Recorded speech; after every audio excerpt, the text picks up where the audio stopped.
היום אני מתחיל מהסוף. מה זה אומר מהסוף? אני הייתי משקיע בוועדה החקלאית הרבה יותר. מעניין אתכם למה? שערו. אולי נצליח להשפיע ולהזיז איזה משהו עוד היום. ועדה חקלאית מכירים? לא כולם, אני יודע. במועצה שלנו חלק גדול מהגאווה הוא המרחב הכפרי, מרחב ירוק, נקי, פתוח. המרחב הכפרי שאני ואתם אוהבים. אותו מרחב כפרי ששנים נשמר על ידי דורות המייסדים והחקלאים. קצת מרגיש ששכחו את הכפרי של פעם. למה? בואו תקשיבו. ועדה חקלאית היא ועדה סטטוטורית, ויש לנו אחת כזאת במועצה. אני מכיר גם חלק גדול מהמשתתפים בוועדה. אני יכול להגיד לכם בפן האישי, תותחים אחד אחד. הם יכולים להזיז ערים. אז מה הבעיה? הבעיה בתקציב. אין תקציב, כמעט ואין תקציב, תקציב אפסי לוועדה שהיא כל כך חשובה.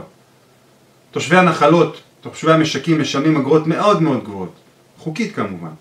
אבל איזה שירות הם מקבלים בתמורה לאגרה? חלקם יגידו שהם לא יודעים, חלקם יגידו שהם לא מקבלים.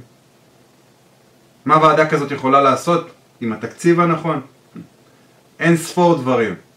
סיוע בתחזוקה של דרכים חקלאיות, פתרונות לפסולת חקלאית, יד ביד עם החקלאים, ועוד אין ספור דברים.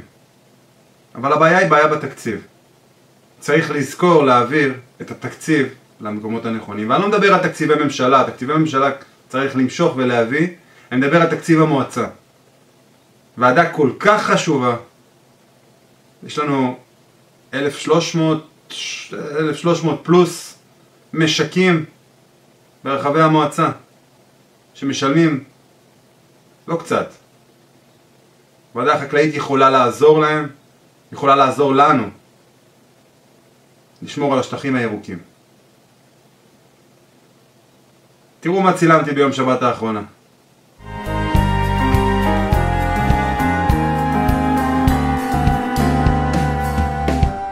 תעשה איתי טיול בשדות של המושב ותראה לי באילו שבילים אתה בוחר ללכת ונשכב על הגג באמצע קר דשא ענק ותלמד אותי איך זה מרגיש להיות שייכת.